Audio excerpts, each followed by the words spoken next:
नमस्कार प्यारे दर्शकों, आप सभी का दिल से स्वागत है हमारे चैनल डी के मोटिवेशन में। क्या आप जानते हैं, पितृपक्ष की यह माँ दुर्गा की अद्भुत कथा सुन लेने वाला इंसान कभी दुखी नहीं रहता और उसके घर में कभी दरिद्रता प्रवेश ही नहीं करती। आइए सुनते हैं ये रहस्यमयी कथा।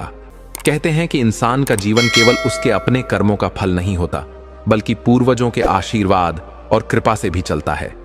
जब हमारे पितर प्रसन्न होते हैं तो जीवन में सुख, समृद्धि, स्वास्थ्य और शांति बनी रहती है। लेकिन जब हम अपने पितरों को भूल जाते हैं, उनके तर्पण, पिंडदान और जल अर्पण जैसे कर्मों को नहीं निभाते, तब घर में दरिद्रता, अशांति और दुख का निवास हो जाता है। पितृपक्ष का यह काल हमें अपने पूर्वजों को स्मरण करने का अवसर देता है। यह वह समय है जब जीवित व्यक्ति अपने पितरों के लिए जल, अन्न और तर्पण अर्पित करके उनका आशीर्वाद प्राप्त करता है। शास्त्रों में कहा गया है, पितृदेवता प्रसन्न हो तो देवता भी प्रसन्न होते हैं। अर्थात पितरों का आशीर्वाद ही वह शक्ति है जो हमें आगे बढ़ने का मार्ग प्रशस्त करती है। आज की हमारी कथा भी इसी सत्य को प्रकट करती है। यह कथा मां दुर्गा की है, जिन्होंने स्वयं मानव रूप धारण करके लोगों को पितृपक्ष के महत्व का बोध कराया। कथा सुनते ही हमारे हृदय में यह विश्वास जागृत हो जाता है कि पितरों का सम्मान करने से ही जीवन में सुख और संपन्नता का द्वार खुलता है। प्रिय दर्शकों, आप सोचिए, आज के समय में हम सब भौतिक सुखों की तलाश में कितनी मेहनत करते हैं। घर परिवार के लिए दिन रात परिश्रम करते हैं, लेकिन फिर भी जीवन से चैन और संतोष गायब होता जा रहा है। क्यों? क्योंकि हम अपने पितरों को याद करना भूल गए हैं। जिस घर में पूर्वजों का स्मरण और उनका आदर होता है, वहां कभी दुख और दरिद्रता प्रवेश नहीं करती। मां दुर्गा की यह पितृपक्ष कथा हमें यही सिखाती है कि केवल देवताओं की पूजा ही पर्याप्त नहीं है। जब तक हम अपने वंश की जड़ों यानी पितरों को प्रसन्न नहीं करते, तब तक जीवन अधूरा ही रहता है। इसीलिए यह कथा सुनने और समझने वाला व्यक्ति कभी दुखी नहीं होता और कभी गरीब भी नहीं होता। तो आइए मन को एकाग्र कीजिए और इस अद्भुत पितृपक्ष कथा को सुनने के लिए तैयार हो जाइए। अंत तक इस कथा में जुड़े रहिएगा, क्योंकि इसमें छिपा संदेश आपके जीवन को बदलने की शक्ति रखता है। लेकिन इस दिव्य कथा में प्रवेश करने से पहले मैं अपने सभी श्रद्धेय भाइयों, माताओं, बहनों और समस्त श्रीराम भक्तों से हाथ जोड़कर प्रार्थना करता हूं कि कृपया इस कथा को पूरे मन, श्रद्धा और भक्ति के साथ अंत तक अवश्य सुने, जो केवल सुनने की नहीं, जीवन में उतारने की है। वीरभद्र नामक चंदनपुर के प्रतापी राजा थे। राजा वीरभद्र बहुत साहसी, बहादुर और अपनी प्रजा से बहुत प्रेम करने वाले राजा थे। उनकी प्रजा भी उन्हें पूरे सम्मान और श्रद्धा से देखती थी। चंदनपुर की समृद्धि और वैभव चारों ओर फैल चुका था। यह एक बड़ा राज्य था जिसके चारों तरफ घने चंदन के पेड़ों से भरे जंगल थे। इसलिए इस राज्य का नाम चंदनपुर रखा गया। इसके अलावा यहाँ हीरे की खदानें भी थीं, जो इस राज्य को और समृद्ध बनाती थीं। कई आसपास के राज्य इस समृद्ध राज्य पर नजरें लगाए बैठे थे। उनमें से एक सोमनगर भी था। सोमनगर के राजा चंद्र प्रताप की भी यही इच्छा थी कि वह चंदनपुर पर अधिकार कर ले। राजा वीरभद्र का मंत्री कालकूट बहुत चालाक और धोखेबाज था। वह चुपके से राजा चंद्र प्रताप से मिल गया था। कालकूट राजा वीरभद्र की हर गुप्त बात चंद्र प्रताप तक पहुंचाने लगा। कुछ दिनों बाद वह सोमनगर के राजा चंद्र प्रताप के कमरे में बैठा बातें कर रहा था।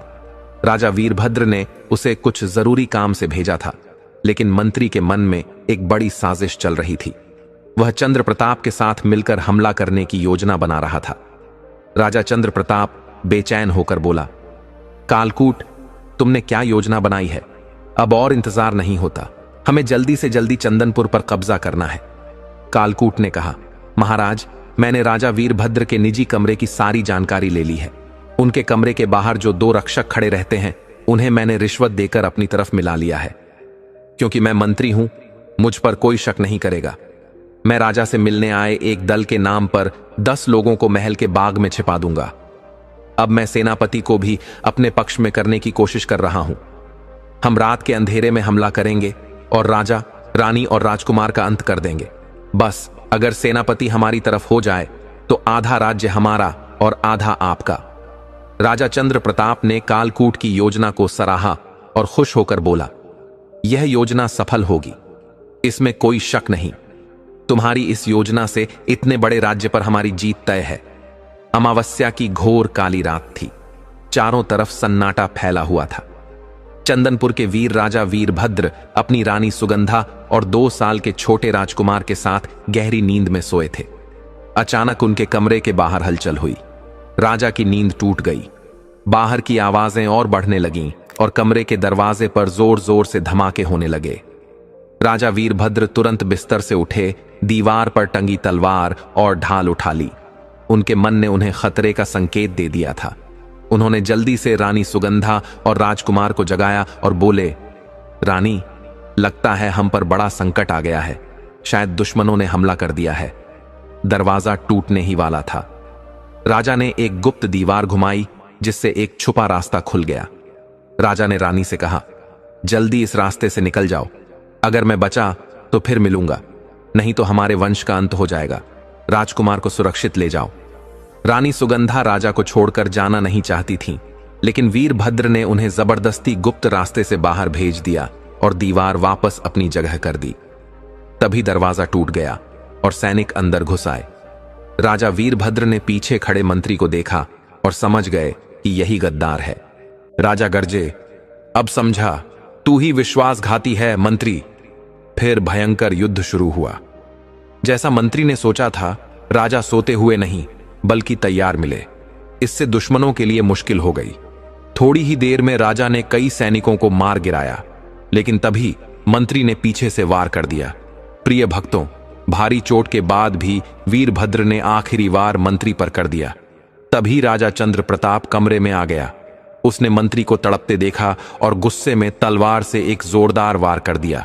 बोला, गद्दारों की यही सजा है। तुझे न आधा राज्य मिलेगा, न आधा नरक। मंत्री ने आखिरी सांस लेते हुए कहा, राजा चंद्र प्रताप, तुमने मुझे धोखा दिया। चंद्र प्रताप हंसते हुए बोला, धोखा मैंने नहीं, तूने अपने राजा के साथ किया। जो अपने राजा का नहीं हुआ वो मेरा कैसे होता। फिर चंद्र प्रताप वीरभद्र की ओर मुड़ा और बोला, राजा वीरभद्र, मैं तुम्हारी बहादुरी की इज्जत करता हूं। मैं तुम्हें बिना बात नहीं मारूंगा, लेकिन बता दो, रानी और राजकुमार कहां गए। वीरभद्र ने जोर से कहा, कभी नहीं बताऊंगा। चंद्र प्रताप गुस्से में बोला, तो मरने को तैयार हो जाओ। वीरभद्र ने शांति से कहा, मैं मरने को तैयार हूं, लेकिन तुम्हें नहीं बताऊंगा। चंद्र प्रताप ने ताली बजाई और उसके सैनिक अंदर आ गए। उसने कहा, इस राजा को पकड़ लो और काल कोठरी में डाल दो। अब यह राज्य हमारा है। सैनिकों ने घायल वीरभद्र को पकड़ लिया और चंद्र प्रताप ने चंदनपुर पर राज करना शुरू कर दिया। भयंकर यातनाओं के बाद भी वीरभद्र ने अपनी रानी और राजकुमार का पता किसी को नहीं बताया। समय बीतता गया, कई साल गुजर गए। अब चंद्र प्रताप का बेटा समर प्रताप 20 साल का जवान बन गया था। उसे तलवार, भाला, तीर चलाना और घुड़सवारी करना बहुत अच्छे से आता था। एक दिन वह शिकार खेलने निकला और खेलते खेलते बहुत दूर चंदन वन में चला गया। वह वहां रास्ता भटक गया। जितना निकलने की कोशिश करता उतना ही उलझ जाता। धूप और प्यास से परेशान होकर वह गिर पड़ा और बेहोश हो गया। जब होश आया तो उसने खुद को एक झोपड़ी के पास पाया।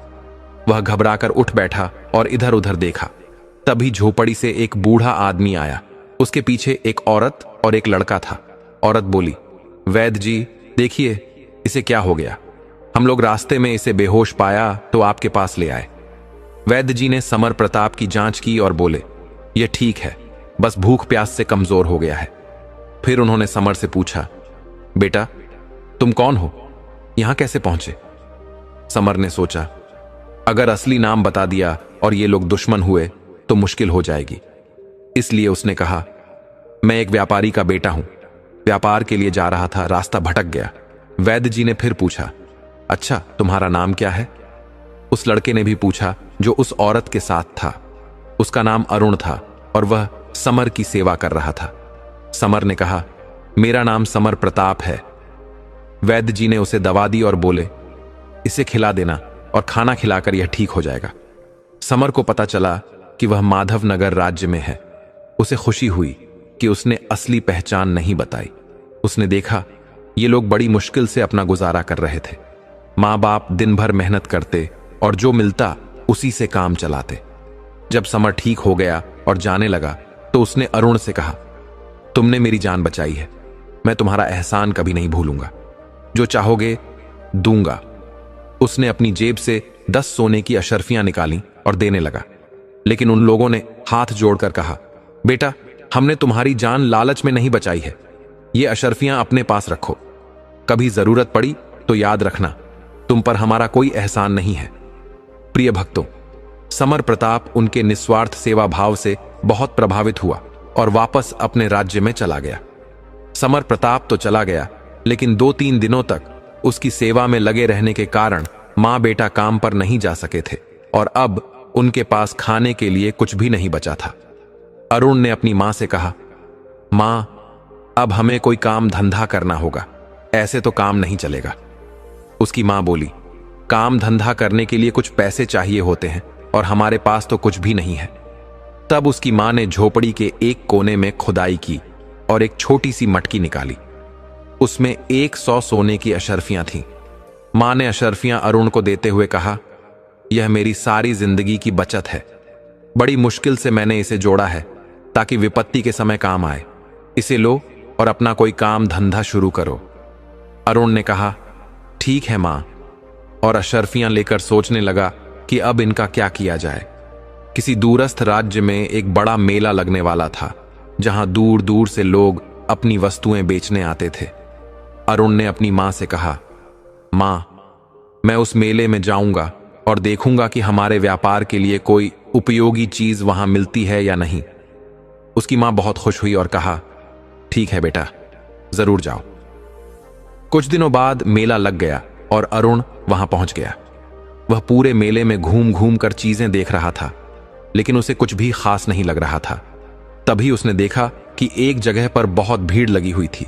एक सपेरा अपने सांपों का प्रदर्शन कर रहा था और वह सांप बहुत ही कलाबाजी दिखा रहा था। अरुण को वह सांप पसंद आ गया। उसने सपेरे से पूछा, क्या यह सांप बेचोगे? सपेरे ने जवाब दिया, यह सांप बहुत करामाती है, तुम्हें अमीर बना देगा और तुम्हारे दिन बदल देगा। अरुण ने 30 अशर्फियों में वह सांप खरीद लिया।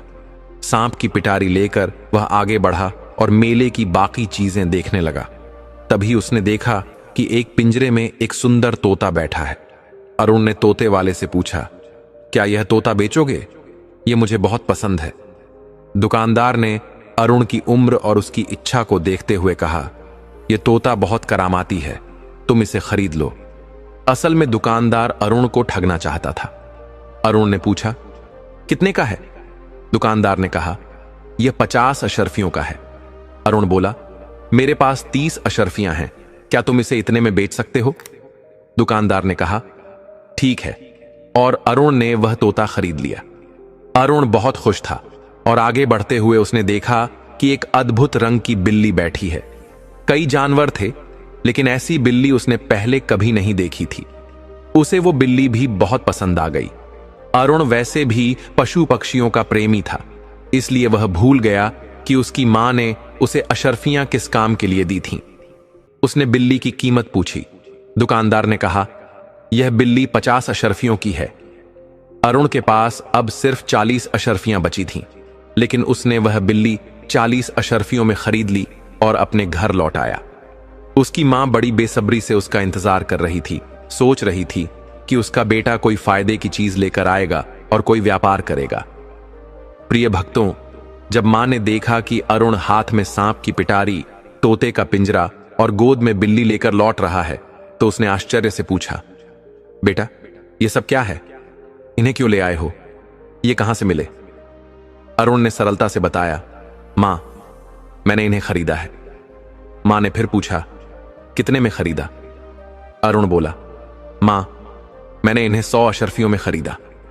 यह सुनते ही मां का दिल भर आया, उसका गुस्सा फूट पड़ा। वह बोली, बेटा, तूने मेरे जीवन भर की कमाई इन तोते, बिल्ली और सांप पर खर्च कर दी। अब ये अशर्फियां वापस नहीं मिल सकती, लेकिन चलो, अब जो हो गया उसे रोकर क्या करेंगे? मां ने दुख भरे मन से बैठते हुए सोचा, तोता अच्छा है, बिल्ली भी प्यारी है, कोई बात नहीं, बेटा है, उसकी खुशी के लिए सह लूंगी। पर जैसे ही मां की नजर सांप पर गई, उसका गुस्सा फिर भड़क उठा।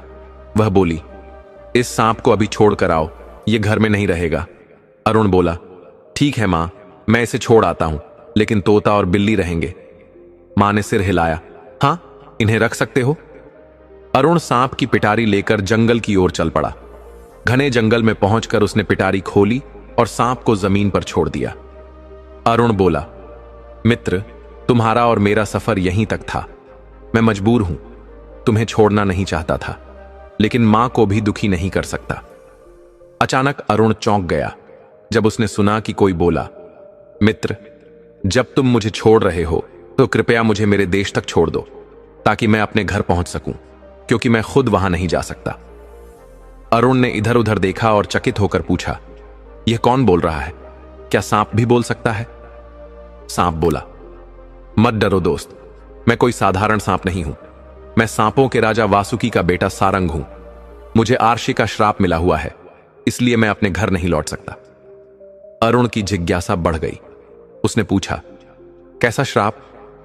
सांप बोला, मैं नागलोक का राजकुमार हूं। एक बार मैं अपने साथियों के साथ पृथ्वीलोक में खेलते हुए आ गया। वहां एक आर्षि तपस्या कर रहे थे। हमने शरारत में उनके आसपास की चीजें उलट पलट दी। आर्षि जी की आंख खुली और वे गुस्से में मुझे श्राप दे बैठे, जा, अब तू जमीन पर रेंग और साधारण सांप की तरह दूसरों का मनोरंजन कर। जब मैं रोया तो उन्होंने कहा, तू तमाशा दिखाएगा, फिर एक मनुष्य तुझे खरीदेगा, वही तुझे मुक्त करेगा और तू अपनी शक्तियों से उसकी मदद करेगा, लेकिन अपने घर तू तभी लौट सकेगा जब वह तुझे लेकर जाएगा। अरुण ने पूछा, लेकिन मैं नागलोक कैसे जाऊं? वहां पहुंचने में कितना समय लगेगा? मेरी मां तब तक बहुत परेशान हो जाएगी। सांप बोला, मित्र, तुम्हें समय नहीं लगेगा, मैं तुम्हें तुरंत वहां पहुंचा दूंगा। मेरे पिता तुम्हारे इस उपकार के बदले में तुम्हें कोई उपहार जरूर देंगे, क्योंकि वे मेरे बिना दुखी हैं और मेरी मां भी रो रही हैं। जब तुम वहां पहुंचोगे तो बहुत लोग तुम्हें कुछ देने आएंगे, लेकिन तुम किसी से कुछ मत लेना। सबसे आखिर में मेरे पिता आएंगे, उनके माथे पर मणि होगी। बस उनसे कहना, मुझे सत्य राजा वासुकी की अंगूठी चाहिए। अंगूठी लेकर लौट आना। प्रिय भक्तों, फिर सांप ने अरुण से कहा, अब तुम अपनी आंखें बंद कर लो और मेरी पीठ पर बैठ जाओ। अरुण हंसते हुए बोला, मैं तुम्हारी पीठ पर कैसे बैठ सकता हूं? मगर सांप ने मुस्कुराकर कहा, देखते जाओ। अरुण ने देखा कि सांप का आकार धीरे धीरे बड़ा होने लगा, इतना बड़ा कि उस पर अरुण तो क्या, कई लोग बैठ सकते थे। अरुण उसकी पीठ पर बैठ गया। सांप ने कहा, दोस्त, अपनी आंखें बंद कर लो, मैं इतनी तेजी से जाऊंगा कि तुम्हें चक्कर आने लगेंगे। सच में सांप इतनी तेज चल रहा था जैसे हवा में उड़ रहा हो। उसने कहा, मुझे कसकर पकड़कर रखना। हवा की रफ्तार से वे घूमते जा रहे थे। फिर सांप ने कहा, अब आंखें खोलो दोस्त। अरुण ने आंखें खोली और उसकी आंखें चमक उठीं, क्योंकि वे नागलोक के राजा वासुकी के महल के द्वार पर खड़े थे। अरुण ने ऐसा सुंदर भव्य महल पहले कभी नहीं देखा था। जैसे ही अरुण ने सांप की ओर देखा, वह विशालकाय सांप धीरे धीरे एक सुंदर राजकुमार में बदल गया। महल के पहरेदार ने तुरंत अंदर जाकर राजा को खबर दी। महल में हलचल मच गई और कई लोग बाहर आकर अरुण को धन्यवाद देने लगे। वे बोले, तुमने हमारे राजकुमार को यहां लाकर बहुत बड़ा उपकार किया है। बताओ, हम तुम्हारे लिए क्या कर सकते हैं? जो भी तुम चाहो हम तुम्हें देंगे। लेकिन अरुण ने विनम्रता से कहा, मुझे कुछ नहीं चाहिए। अंत में एक दिव्य पुरुष आया, जिनके माथे पर अद्भुत मणि चमक रही थी। वे थे नागराज वासुकी। उन्होंने गंभीर स्वर में कहा, युवक, तुमने मुझ पर बड़ा एहसान किया है। मेरे बेटे को लौटाकर तुमने हमें नया जीवन दे दिया। बताओ, तुम्हें क्या चाहिए? मैं भी तुम्हें कुछ देना चाहता हूं। अरुण ने हाथ जोड़कर कहा, अगर आप मुझे कुछ देना ही चाहते हैं तो मुझे सत्य राजा वासुकी की अंगूठी चाहिए। वासुकी मुस्कुराकर बोले, ठीक है बेटा, यह लो, और अपनी उंगली से अंगूठी निकालकर अरुण को दे दी। फिर बोले, इस अंगूठी को अच्छे से धोकर मन ही मन कहना, सत्य राजा वासुकी, मेरी इच्छा पूरी कर दो। तुम्हारी जो भी जरूरत होगी इसी तरह पूरी होगी। राजकुमार सारंग ने अपने पिता से कहा, पिताजी, अरुण को वापस भेजना भी जरूरी है। इस पर नागराज बोले, हां बेटा, यह बात तो मेरी याद से निकल गई थी। तभी उन्होंने एक उड़न खटोला मंगवाया और सारंग को दिया। राजा ने कहा, बेटा इसमें बैठ जाओ और जहां जाना हो उस जगह का नाम ले लो। यह तुम्हें वहां पहुंचाकर खुद गायब हो जाएगा। जब भी जरूरत हो इसे याद कर लेना। आज से यह तुम्हारा है। अरुण उस खटोले में बैठ गया और घर लौटने की इच्छा जताई। उसने उड़न खटोले से कहा और खटोला उड़ चला। इस बार उसकी आंखें खुली हुई थीं और वह हर नया दृश्य देख रहा था जो उसके सामने से गुजर रहा था। सुंदर जंगल, ऊंचे पर्वत, बहती नदियां और चमकते नगर। तभी खटोला एक नगर के ऊपर से गुजरा जहां चारों ओर रोशनी और उत्सव का माहौल था। अरुण को लगा कि वहां कोई भव्य आयोजन हो रहा है। उसने उड़न खटोले से कहा, मुझे यहां उतार दो, मैं देखना चाहता हूं कि यहां क्या हो रहा है, फिर मुझे मेरे घर पहुंचा देना। उड़न खटोला उसे नगर में उतारकर अदृश्य हो गया। प्रिय भक्तों, अरुण ने जब चारों ओर की अद्भुत सजावट देखी तो उसका मन आश्चर्य से भर गया। उसे लगा जैसे पूरा नगर किसी बड़े उत्सव के लिए सजा हो। अरुण ने वहां घूमते हुए एक व्यक्ति से विनम्रता से पूछा, भैया यह कौन सा नगर है और यहां यह इतनी सुंदर सजावट क्यों हो रही है? उस व्यक्ति ने मुस्कुराकर जवाब दिया, यह रूपनगर है और यहां की राजकुमारी का नाम चित्रा है। यह सब सजावट राजकुमारी के स्वयंवर के लिए की गई है। दूर दूर से लोग आए हैं, राजा और राजकुमार भी। अरुण ने उत्सुक होकर पूछा, भैया इस स्वयंवर में ऐसा क्या खास है? उस व्यक्ति ने बताया, यह विवाह किसी राजा या राजकुमार से नहीं हो रहा, बल्कि एक कठिन शर्त पर हो रहा है। जो भी व्यक्ति राजा की शर्त पूरी करेगा वही राजकुमारी के गले में वरमाला पहन सकेगा। अरुण ने जिज्ञासु होकर पूछा, कौन सी शर्त है? व्यक्ति ने बताया, राजा ने शर्त रखी है कि जो भी एक ही रात में एक सुंदर महल, एक सुंदर उपवन और एक सुंदर सरोवर बनाएगा जिसमें सफेद हंसों का जोड़ा तैरता हो, उसी से वे अपनी बेटी का विवाह करेंगे। अब तक कोई भी इस शर्त को पूरा नहीं कर सका है। कुछ लोग महल बना लेते हैं पर उपवन और सरोवर नहीं बन पाते। किसी का सरोवर बन जाता है तो महल और उपवन अधूरे रह जाते हैं। यह शर्त तो लगभग असंभव लगती है। अरुण ने विनम्रता से कहा, भैया मैं भी इसमें भाग लेना चाहता हूं। उसकी बात सुनकर वहां मौजूद लोग हंसने लगे। एक व्यक्ति ने मजाक में कहा, देखो यह तो बिल्कुल पागल है, इतने बड़े बड़े लोग कुछ नहीं कर पाए और यह अकेला क्या कर लेगा? लेकिन प्रिय भक्तों, अरुण पर किसी की हंसी या मजाक का कोई असर नहीं हुआ। उसका मन दृढ़ था। वह शर्त में भाग लेने के लिए तैयार हो गया। हर दिन नियत समय पर मंच सजाया जाता था जहां राजकुमारी अपनी सखियों के साथ वरमाला लेकर आती थी। उस दिन भी कोई प्रतियोगी सफल नहीं हो सका और राजकुमारी उदास होकर लौट गई। अरुण ने पास बैठे एक व्यक्ति से धीरे से पूछा, भैया इस शर्त का क्या रहस्य है? राजा ने इतनी कठिन शर्त क्यों रखी है? उस व्यक्ति ने गंभीर होकर कहा, बेटा इसकी भी एक कहानी है। यह राजकुमारी कोई साधारण राजकुमारी नहीं है। यह कहानी एक गंधर्व राज की पुत्री की है जिसने इस धरती पर जन्म लिया था। राजा चित्रकेतु को स्वप्न में खुद गंधर्व राज ने बताया था कि उनकी बेटी ने एक भूल की थी जिसकी सजा के तौर पर उसे गंधर्व लोक से बाहर कर दिया गया था। इसी कारण वह इस धरती पर एक मानव रूप में राजा चित्रकेतु के यहां जन्मी थी। प्रिय भक्तों, इसलिए राजकुमारी का स्वरूप साधारण मनुष्यों जैसा नहीं है। उसके बाल सोने जैसे चमकते हैं, उसकी आंखें नीली और चमकदार हैं और उसके वस्त्र ऐसे लगते हैं जैसे इस धरती के नहीं किसी और ही लोक के हों। उसके कपड़े हमेशा नए रंगों में बदलते रहते हैं और कभी पुराने नहीं होते। वह कोई साधारण मानव नहीं बल्कि एक दिव्य आत्मा है। इसलिए उसके लिए कोई साधारण व्यक्ति नहीं बल्कि एक अद्वितीय प्रतिभा वाला व्यक्ति ही योग्य होगा। प्रिय भक्तों, अरुण ने जैसे ही राजकुमारी की ओर देखा उसका मन मंत्रमुग्ध हो गया। वह सच में बहुत सुंदर लग रही थी। उसके बाल सोने जैसे चमक रहे थे और उसकी सुंदरता किसी अलौकिक स्वरूप से कम नहीं थी। राजकुमारी मंच पर कुछ देर रुकी, लेकिन उस दिन भी कोई प्रतियोगी शर्त पूरी नहीं कर सका और वह धीरे धीरे उदास होकर वापस लौट गई। अब बस 2 ही प्रतियोगिता बची थीं। उसके बाद स्वयंवर समाप्त होने वाला था। अरुण चारों ओर घूम घूम कर यह सब देख रहा था और मन ही मन मुस्कुरा रहा था कि लोग कैसे ऐसे असंभव कार्य में जुटे हुए हैं। आखिर रात के अंतिम पहर में उसने पानी लेकर उस दिव्य अंगूठी को धोया और श्रद्धा से कहा, सत्य राजा वासुकी की अंगूठी की जय हो। अंगूठी मेरे लिए एक अद्भुत महल, फूलों का उपवन और एक सुंदर सरोवर बना दे जिसमें सफेद हंसों का जोड़ा तैरता हो। यह सब इस धरती पर सबसे अद्भुत और सुंदर हो।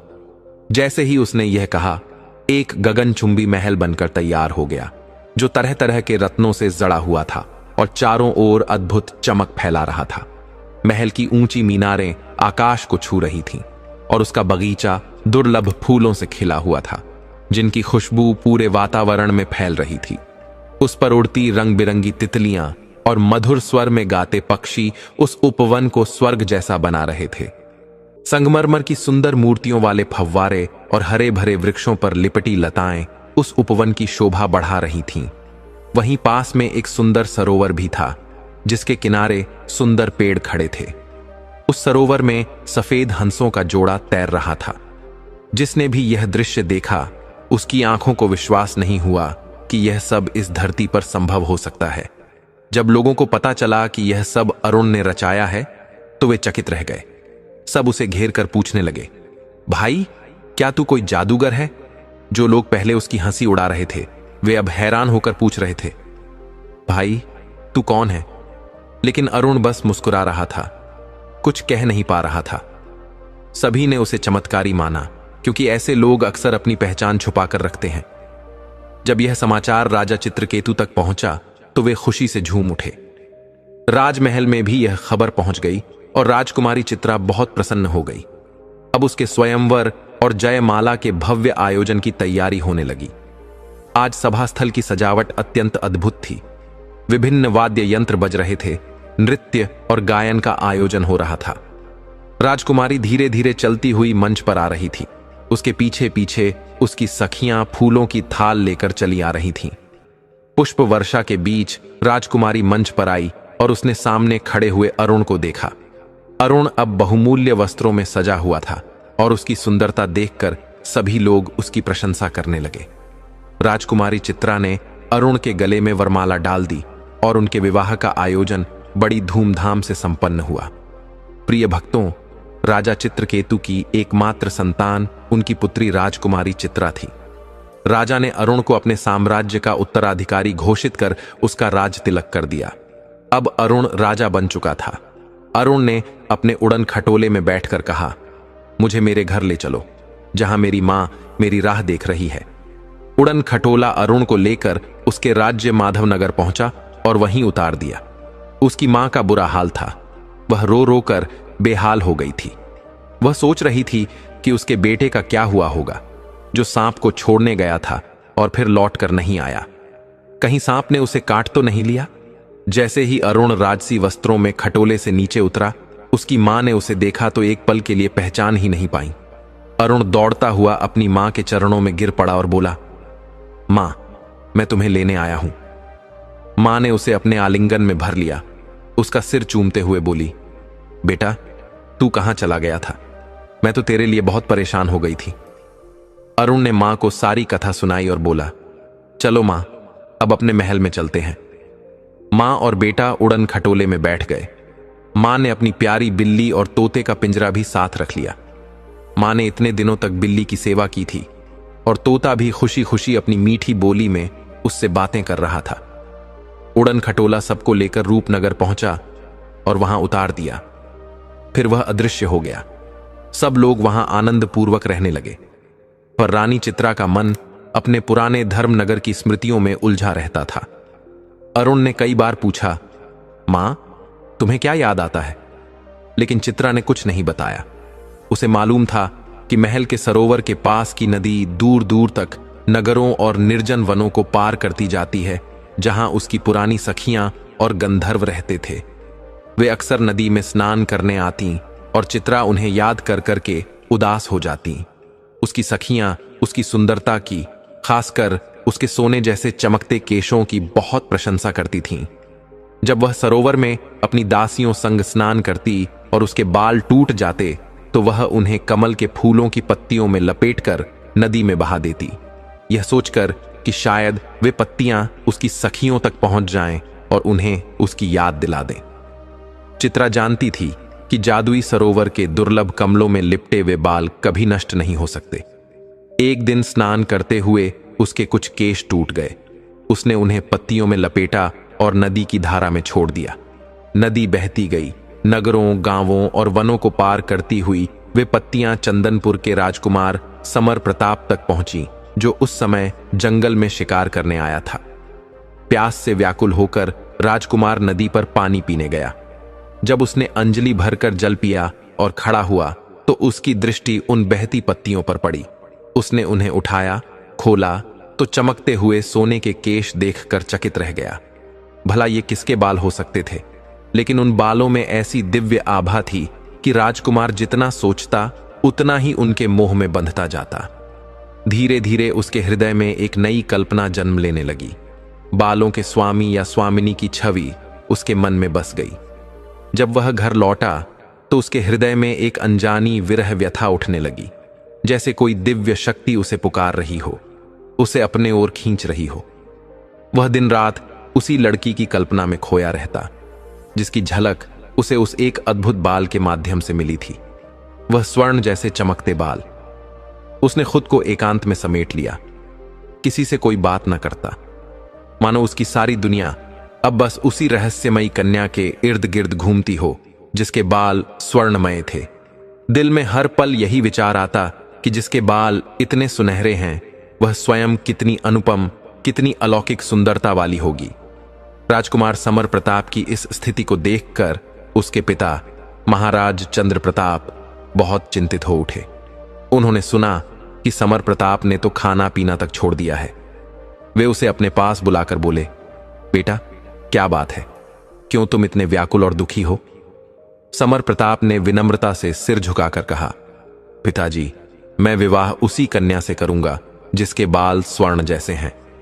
यह सुनकर राजा मंद मंद मुस्कुराए और बोले, ऐसी कौन कन्या होगी जिसके बाल सोने के हो? तब समर प्रताप ने वह स्वर्ण बाल दिखाया। राजा ने जब अपनी आंखों से देखा तो उन्हें भी मानना पड़ा कि यह सचमुच स्वर्ण का ही बाल है। पर अब सबसे बड़ा प्रश्न यह था, उस कन्या को ढूंढा कैसे जाए? राजा चंद्र प्रताप गहरी सोच में डूब गए। तभी समर प्रताप ने दृढ़ स्वर में कहा, पिताजी, यह कार्य आपकी चिंता है, मेरा निर्णय तो पक्का है। इतना कहकर वह वहां से चला गया। अब राजा के पास एक बुजुर्ग सलाहकार थी, जिसका नाम ही सलाह था। वह हर राज्य की जानकार थी और बहुत चतुर मानी जाती थी। राजा ने उसे बुलाया और अपनी चिंता उसके सामने रखी। सलाह ने मुस्कुराते हुए कहा, महाराज, यह तो मेरे लिए खेल जैसी बात है। मैं आकाश में छेद कर उसमें फूल खिला सकती हूं। यह काम तो बहुत ही सरल है, आप निश्चिंत रहिए। सलाह ने समर प्रताप से पूछा, बेटा, यह बाल किस दिशा से आया था? समर प्रताप ने बताया, यह बाल उत्तर दिशा से आया था। सलाह ने सैनिकों को बुलाकर आदेश दिया, उत्तर दिशा में 100 योजन तक जो भी राज्य पड़ते हैं, वहां जाकर पता लगाओ कि कहां ऐसी रानी या राजकुमारी है जिसके बाल स्वर्णमय हैं। सैनिकों ने श्रद्धा से सिर झुकाकर कहा, जैसा आदेश महाराज, और तुरंत रवाना हो गए। कुछ ही दिनों में वे लौट कर आए और खबर दी, यहां से 80 योजन की दूरी पर एक राज्य है, रूपनगर, जहां की रानी के बाल स्वर्णमय हैं। सलाह यह सुनकर बहुत प्रसन्न हुई और सैनिकों से बोली, अब मुझे रूपनगर ले चलो। सैनिकों ने उसे आदरपूर्वक रूपनगर पहुंचाया। वहां पहुंचकर सलाह ने खुद को एक भली वृद्धा महिला के रूप में प्रस्तुत किया। जब वह रानी चित्रा के महल पहुंची और रानी के दर्शन हुए तो सलाह का मन ठहर सा गया। उसकी आंखें उसी अनुपम रूप पर टिक गईं। रानी चित्रा ने मधुर स्वर में पूछा, आप कौन हैं? सलाह ने खुद को संभालते हुए कहा, बेटी, क्या मुझे नहीं पहचाना? मैं तुम्हारी बुआ हूं। चित्रा को याद आया कि उसकी कोई बुआ नहीं थी, पर उसने सोचा इसे अनदेखा करना इसे दुख देगा, इसलिए उसने कोई प्रश्न नहीं किया और श्रद्धा से सलाह के चरणों में झुककर आशीर्वाद लिया। महल में सलाह का बड़े मान सम्मान के साथ स्वागत हुआ और सब उसे बुआ कहकर ही बुलाने लगे। अरुण की मां उस समय तीर्थ यात्रा पर थीं, तो सलाह ने बड़े ही प्रेम से महल में अपनी जगह बना ली। वह रोज चित्रा से मधुर मधुर बातें करती और उसके मन की बात जानने की चेष्टा करती रहती। अरुण राजकाज में व्यस्त रहता, इसलिए वह हमेशा महल में नहीं रह पाता था। इस बीच सलाह चित्रा के कोमल मन में धीरे धीरे संदेह के बीज बोने लगी। एक दिन सलाह ने चित्रा से कहा, बेटी, यह अरुण तो साधारण है, गरीब है, तुम तो एक राजकुमारी हो, फिर तुमने इससे विवाह कैसे कर लिया? यह तुम्हारे योग्य तो नहीं। चित्रा ने सोचा, बुआ कितनी भली हैं, अपने भतीजे का पक्ष नहीं लेकर मेरे भले की बात कर रही हैं। चित्रा ने विनम्रता से जवाब दिया, बुआ, मैंने यह कभी नहीं सोचा। अरुण साधारण नहीं है, उनके पास दिव्य शक्तियां हैं जो आप नहीं जानती। सलाह ने धीमे स्वर में कहा, अच्छा, पर तुम कैसी पत्नी हो जो अपने पति की शक्तियों के बारे में कुछ नहीं जानती? अगर अरुण सच में तुमसे प्रेम करते हैं तो तुमसे कुछ नहीं छुपाएंगे। आज ही उनसे पूछकर देखना, फिर जान जाओगी कि उनका प्रेम सच्चा है या बस छलावा। सलाह की बातों ने चित्रा के मन में संदेह भर दिया, जबकि पहले तो उसने ऐसा कुछ कभी न सोचा था।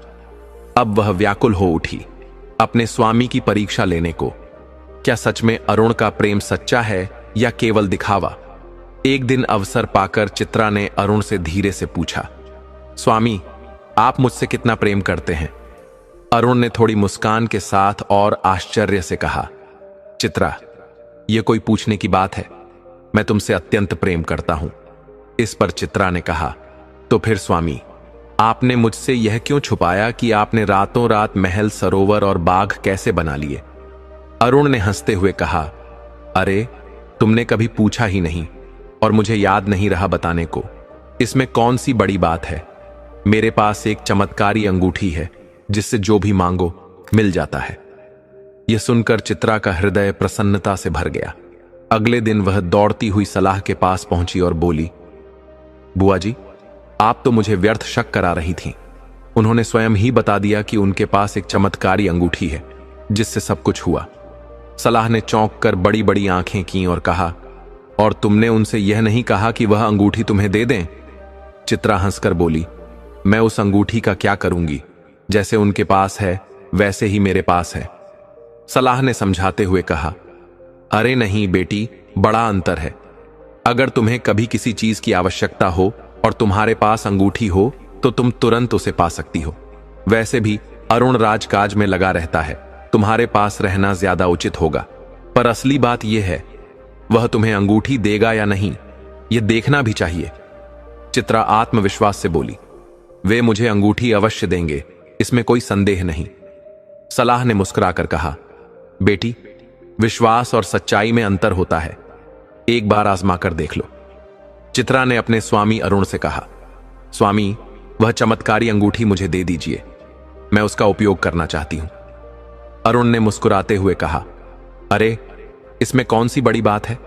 यह लो, जैसे मेरे पास थी अब तुम्हारे पास है। अरुण ने वह अंगूठी श्रद्धापूर्वक चित्रा को सौंप दी और खुद राज दरबार के कार्यों में लग गया। चित्रा दौड़ती हुई अपनी बुआ यानी सलाहकार के पास पहुंची और प्रसन्नता से बोली, बुआ जी, देखिए, उन्होंने मुझे अंगूठी दे दी।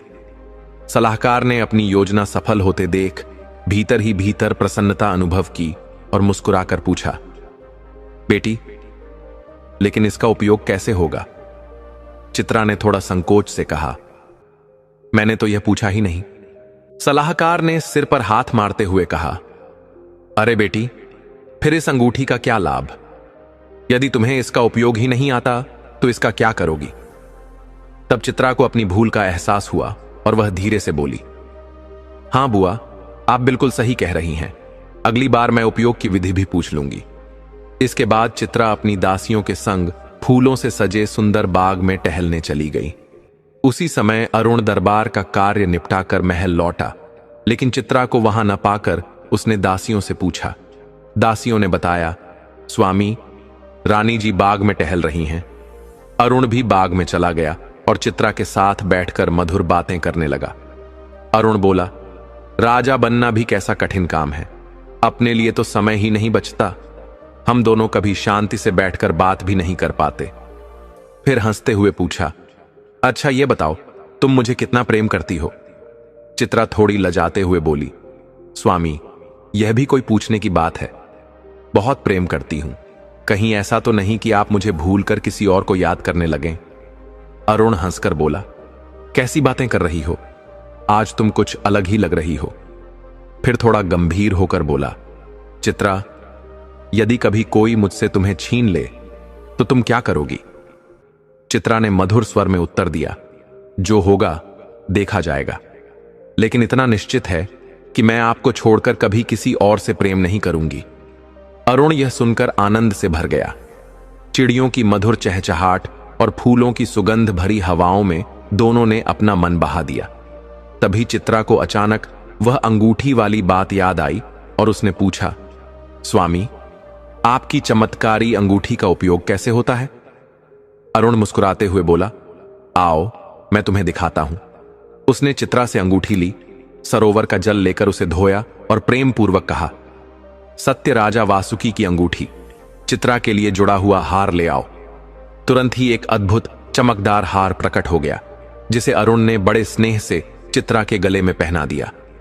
अब चित्रा को भी इस अंगूठी के चमत्कारिक उपयोग की विधि समझ में आ गई। अरुण ने अंगूठी फिर से चित्रा को दे दी और वे दोनों बाग में देर तक प्रेम पूर्वक घूमते रहे। चित्रा इस चमत्कार से बहुत प्रसन्न हुई और मन ही मन सोचने लगी, अब इस अंगूठी का चमत्कार जब बुआ को दिखाऊंगी तो वह कितनी आश्चर्यचकित हो जाएंगी।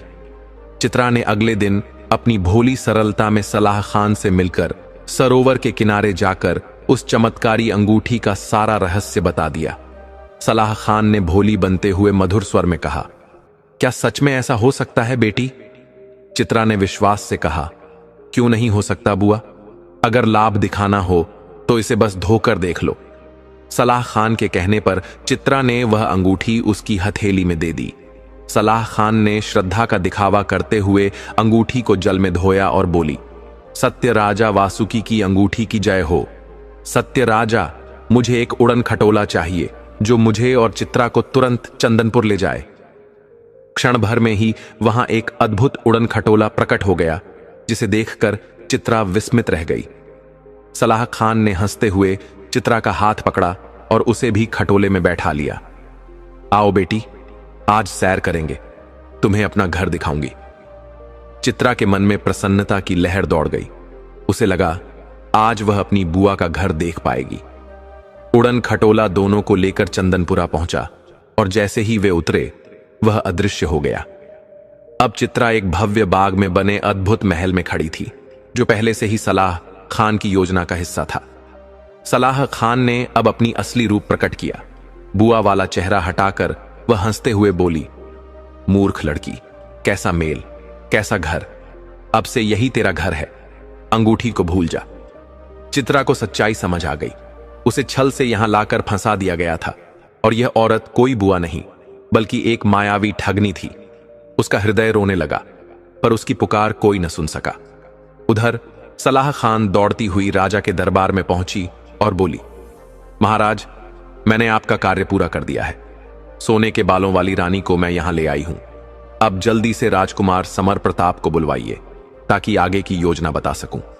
राजा ने तुरंत समर प्रताप को बुलाया। सलाह खान ने उसे अंगूठी सौंप दी और विनम्रता से उसका रहस्य और उपयोग समझाया। इसे हमेशा अपने पास रखना, तभी इसकी शक्ति तुम्हारे साथ रहेगी। समर प्रताप ने अंगूठी अपने पास रख ली और उसके उपयोग को समझकर अपनी योजना के लिए तैयार हो गया। उधर चित्रा को अब सलाह खान के सारे छल और कपट का भेद खुल चुका था। वह अपनी भोली भूल पर पछता रही थी और उस दिन को कोस रही थी जब उसने बिना सोचे समझे उस मायावी औरत पर विश्वास कर लिया था। अब उसे अपने माता पिता राजा चित्रकेतु और रानी लेखामती की याद बुरी तरह सताने लगी, जो इस समय तीर्थ यात्रा पर गए हुए थे। उसका मन चिंता से भर गया। जब वे लौटेंगे तो उन्हें यह जानकर कितना बड़ा आघात लगेगा। कोई मार्ग नहीं सूझ रहा था जिससे वह अपने माता पिता तक संदेश पहुंचा सके। उसका मन बस एक ही बात पर अटका था, किसी भी तरह से वह उस अंगूठी को वापस पाए और अपने देश लौटे। अगले दिन समर प्रताप स्वयं उससे मिलने आया और उसे विवाह का प्रस्ताव दिया। चित्रा ने कोमल मुस्कान के साथ कहा, स्वामी, मैं आपसे विवाह अवश्य करूंगी। आप इतने सुंदर राजकुमार हैं, भला कौन मना कर सकता है, और आप तो इस वैभवशाली नगर के युवराज भी हैं। पर मेरी एक विनती है, राजकुमार ने बड़े उत्सुक होकर पूछा, बोलो बेटी, क्या शर्त है? चित्रा ने धीरे से उत्तर दिया, स्वामी, मेरे पास एक बोलने वाला तोता और एक बोलने वाली बिल्ली थी। वे मेरे सबसे प्रिय साथी थे। मैं उनसे बातें करती थी, हंसी मजाक करती थी। जब से मैं यहां आई हूं, मुझे उनके बिना कुछ भी अच्छा नहीं लग रहा। आप मुझे वे दोनों ढूंढ कर ला दीजिए, तभी मैं आपसे विवाह करूंगी, नहीं तो मैं इस सरोवर में कूदकर अपने प्राण त्याग दूंगी। राजकुमार का चेहरा घबरा गया। वह बोला, हे देवी, ऐसा मत करना, मैं तुम्हारी शर्तें मानता हूं। चित्रा ने मन ही मन चैन की सांस ली, क्योंकि अब कुछ समय के लिए वह संकट से बच गई थी। राजकुमार ने सोचा, जब सलाह खान चित्रा को यहां ला सकती है, तो वह उस बोलने वाले तोते और बिल्ली को भी ढूंढ सकती है। आखिर अंगूठी भी तो उसके पास है, इसमें क्या कठिनाई होगी। लेकिन तभी चित्रा ने ऐसी बात कह दी जिससे राजकुमार की सारी आशा पर पानी फिर गया। चित्रा बोली, स्वामी, मेरे साथ बड़ा छल हुआ है। मेरी चमत्कारी अंगूठी मुझसे धोखे से ले ली गई है, और यदि तुम उसी अंगूठी के सहारे मेरे तोते और बिल्ली को ढूंढ लाओगे, तो मैं तुम्हें बहादुर नहीं मानूंगी। मैं तुम्हारी असली शक्ति देखना चाहती हूं, इसलिए यदि तुम बिना अंगूठी का उपयोग किए उन्हें ला सको, तभी मैं तुम्हारी बहादुरी को स्वीकार करूंगी। राजकुमार ने उसकी शर्त मान ली, क्योंकि उसके पास और कोई उपाय नहीं था। वह जल्दी लौटने का वादा करके महल चला गया। इधर जब अरुण वापस महल आया और उसने चित्रा को वहां न पाया, तो उसका मन व्याकुल हो उठा। जब उसने दासियों से पूछा, तो पता चला कि चित्रा बुआ के साथ सरोवर की ओर गई थी और फिर लौटकर कभी नहीं आई। अरुण के मन में पहले से ही कुछ संशय था, जो अब सच साबित हो रहा था। उसी दिन उसकी माता महारानी चित्रकेतु और रानी लेखामती भी तीर्थ यात्रा से लौट आईं। जब उन्होंने महल में पसरा सन्नाटा देखा, तो दासियों से व्याकुल होकर पूछा, बेटियों, क्या हुआ? दासियों ने पूरी बात बताई कि कोई बुआ आई थी और वह चित्रा का अपहरण करके ले गई। अरुण की माता ने तब अपने पास रखे तोते और बिल्ली को बुलाया। वे दोनों बहुत चतुर जीव थे, हर बात की जानकारी रखते थे और सच्चे मार्गदर्शक थे। जब महारानी को पूरी सच्चाई झांत हुई, तो उन्होंने कहा, अब तुम दोनों चित्रा की खोज में निकल जाओ और पता करो कि वह कहां है। तोते और बिल्ली ने तुरंत सिर हिलाकर हामी भरी और अपनी खोज यात्रा पर निकल पड़े। अब उनके जीवन का बस यही एक कार्य रह गया था। वे उड़ते उड़ते गांवों और नगरों का निरीक्षण करते, जहां जरूरत लगती वहीं रुक जाते। हर पेड़, हर घर, हर आंगन में उन्होंने चित्रा की खोज की। ऐसे ही कई दिन बीत गए। अंततः एक दिन वे एक सुदूर क्षेत्र में पहुंचे, जिसकी दूरी करीब 80 योजन थी। अब उनकी निगाहें चंदनपुर की ओर टिक गई थीं। चंदनपुर में सबसे पहले वे उस सुंदर बाग में पहुंचे, जहां एक भव्य महल खड़ा था। तोते की नजर सबसे पहले वहां लगे रसीले आम के पेड़ों पर पड़ी और उसका मन ललचा उठा। उसने तय किया कि पहले वहीं जाकर आम खाएगा। बिल्ली भी चुपचाप उसके पीछे पीछे चल दी। तोता पेड़ पर जा बैठा और बड़े चाव से मीठे आम खाने में जुट गया। इधर चित्रा उस दिन बहुत उदास थी। वह महल के ऊपर वाले झरोखे पर आकर खड़ी हो गई और बाहर देखने लगी। तभी तोते ने इधर उधर नजर डाली और उसकी नजर अचानक झरोखे पर खड़ी चित्रा पर पड़ी। वह खुशी से फड़फड़ाया, क्योंकि उसने अपनी स्वामिनी को तुरंत पहचान लिया। चित्रा भी चौंक गई, क्योंकि उसने तोते की आवाज पहचान ली थी। बिल्ली भी पूरे महल में चुपचाप घूम घूम कर सब देख चुकी थी, बस झरोखा ही बाकी था। जब वह झरोखे तक पहुंची, तो उसने भी चित्रा को देख लिया। तोते के मुंह से आम गिर पड़ा और वह खुशी से नाचने लगा। चित्रा ने पुकारा तो वह झट से उड़कर उसके पास आ गया। बिल्ली ने तोते को देखा और आश्चर्य से पूछा, तू यहां कैसे पहुंचा? चित्रा ने जैसे ही बिल्ली की जानी पहचानी आवाज सुनी, उसका हृदय खुशी से भर उठा। बिल्ली कूदकर उसकी गोद में चढ़ गई और तोता उसके कंधे पर आ बैठा। चित्रा कभी बिल्ली को सहलाती, कभी तोते को। उसकी आंखों से खुशी के आंसू बह निकले। तीनों खुशी से बातें करने लगे। तोते और बिल्ली की खोज अब पूरी हो चुकी थी। बिल्ली ने चित्रा को बताया, सब लोग तुम्हें लेकर बहुत चिंतित हैं, सब तुम्हारी राह देख रहे हैं। चित्रा ने धीरे से कहा, मेरी चमत्कारी अंगूठी अब समर प्रताप के हाथों में चली गई है। वह बुआ असल में यहां की गुप्तचर निकली और उसने मुझसे धोखे से अंगूठी छीन ली। अब हमें मिलकर यह सोचना होगा कि अंगूठी कैसे वापस लाई जाए। तीनों ने मिलकर योजनाएं बनानी शुरू कर दी। बिल्ली चुपचाप समर प्रताप के महल तक पहुंच गई और उसका पीछा करने लगी।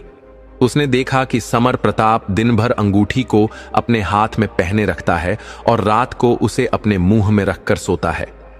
बिल्ली बहुत चालाक थी। उसने एक तरकीब सोची। रात में जब समर प्रताप गहरी नींद में था और अंगूठी उसके मुंह में रखी थी, बिल्ली पलंग के नीचे छिपकर इंतजार करने लगी।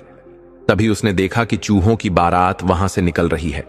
सामान्य बारातों में जहां दूल्हा सबसे आगे होता है, वहां चूहों की बारात में दूल्हा सबसे पीछे रखा जाता था, ताकि कोई संकट आने पर उसे तुरंत बचाया जा सके। बिल्ली ने मौका ताड़ लिया।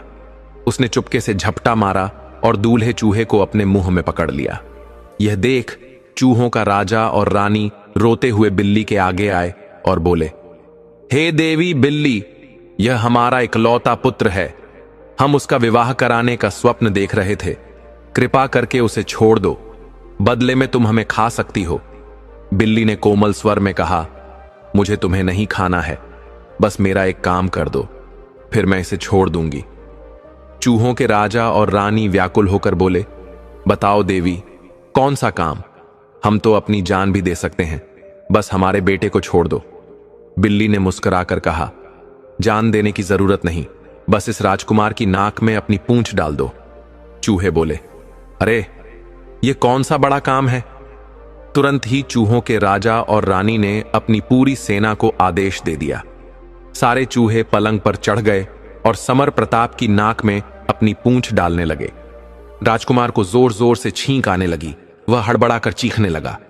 इतनी ही देर में सारे चूहे 9-2-11 हो गए। एक बड़ी छींक के साथ ही अंगूठी उसके मुंह से निकलकर दूर जा गिरी। बिल्ली तो इसी क्षण का इंतजार कर रही थी। उसने तुरंत अंगूठी उठाई और 9 बजे 2 मिनट 12 सेकंड हो गई। इधर जब समर प्रताप थोड़ा संभला तो देखा कि उसकी अमूल्य अंगूठी गायब हो चुकी है।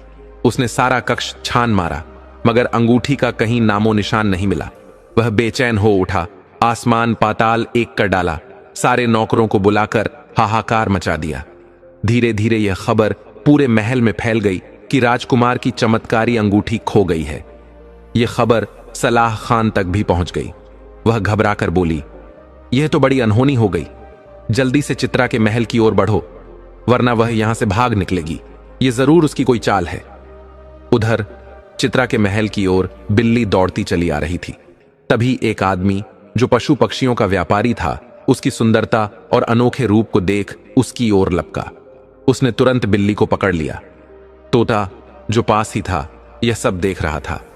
समझदारी से बिल्ली ने तुरंत मुंह से अंगूठी निकालकर जमीन पर डाल दी। तोते ने झटपट झपट्टा मारा और अंगूठी को अपनी चोंच में दबाकर ऊपर उड़ गया। बिल्ली निश्चिंत हो गई, क्योंकि अंगूठी अब सुरक्षित थी। बिल्ली ने व्यापारी की आंखों में अपने पैने पंजों से एक जोरदार वार किया, जिससे वह दर्द से कराहने लगा और बिल्ली वहां से दौड़ती हुई भाग निकली। तोता चित्रा से कह रहा था, राजकुमारी जी, जल्दी से अंगूठी का चमत्कार इस्तेमाल कीजिए, उड़न खटोला मंगा लीजिए और यहां से निकल चलिए। लेकिन चित्रा अपनी जगह से हिलने का नाम नहीं ले रही थी। वह रोते हुए कह रही थी, मैं अपनी प्यारी बिल्ली को छोड़कर कहीं नहीं जाऊंगी, उसकी जान खतरे में है। तोता बोला, राजकुमारी जी, विश्वास रखिए, उसे कुछ नहीं होगा। अगर आप रुकी रहीं तो वे लोग यहां आ जाएंगे। लेकिन चित्रा ने दृढ़ता से कहा, नहीं, मैं अपनी बिल्ली को छोड़कर नहीं जा सकती। तभी उसकी आंखों ने देखा, बिल्ली दौड़ती हुई आ रही थी और उसके पीछे वह व्यापारी भी दौड़ रहा था। चित्रा ने तुरंत अंगूठी उठाई और बोली, सत्य राजा वासुकी की अंगूठी, मुझे जल्दी से उड़न खटोले में बिठाकर मेरे रूपनगर ले चलो। क्षण भर में उड़न खटोला वहां हाजिर हो गया। चित्रा ने तोते को लेकर उड़न खटोले में बैठने ही वाली थी कि बिल्ली दौड़ती हुई आई और छलांग लगाकर उसकी गोद में आ गई। अब चित्रा अपने प्यारे तोते और बिल्ली के संग मुक्त होकर खुले आकाश की सैर कर रही थी। सफेद बादल उनके चारों ओर मंडरा रहे थे और चित्रा हंस रही थी, खुशी से फूली नहीं समा रही थी। उधर समर प्रताप और उसके सैनिक पीछे पीछे दौड़े चले आए, लेकिन उनकी आंखों के सामने से उड़न खटोला दूर नीले आसमान में उड़ चुका था। अब कुछ भी नहीं हो सकता था। लोग हाथ मलते रह गए और समर प्रताप क्रोध से तिलमिला उठा। उसे ऐसा लग रहा था जैसे राजकुमारी चित्रा ने उसे धोखा दिया हो और वह तोता बिल्ली उसे बचाकर ले गए हों। वह गुस्से से भरा हुआ समर प्रताप अपने पिता चंद्र प्रताप के पास पहुंचा और घोषणा कर दी, जब तक मैं राजकुमारी चित्रा को हासिल नहीं कर लेता तब तक अन्न जल ग्रहण नहीं करूंगा। चंद्र प्रताप, जो अब बड़ा शक्तिशाली राजा बन चुका था, गरजते हुए अपने सेनापति को आदेश देने लगा, रूपनगर पर चढ़ाई कर दो, अब हम युद्ध करके ही चित्रा को जीत कर लाएंगे। उधर उड़न खटोला राजकुमारी चित्रा को उसके प्यारे तोते और बिल्ली के साथ लेकर रूपनगर पहुंचा। राजकुमारी चित्रा जैसे ही अपने उपवन में उतरी, दौड़कर महल में पहुंची और अपने माता पिता से लिपटकर रोने लगी। माता पिता ने भगवान का धन्यवाद किया कि उनकी बेटी सकुशल लौट आई है। अरुण की सारी चिंताएं भी समाप्त हो गईं। राजकुमारी चित्रा ने अरुण को उसकी चमत्कारी अंगूठी लौटाते हुए कहा, स्वामी, मैं उस दुष्ट सलाहकार के बहकावे में आकर आपसे अंगूठी मांग बैठी थी, जिसका फल मुझे भुगतना पड़ा, मुझे क्षमा कर दीजिए।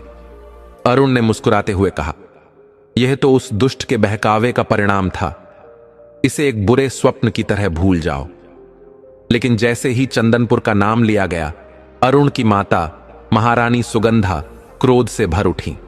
उन्होंने गंभीर स्वर में कहा, आज वह समय आ गया है जब मैं तुम्हें सारा सत्य बताऊंगी। चंदनपुर का राजा चंद्र प्रताप एक धोखेबाज और विश्वासघाती था।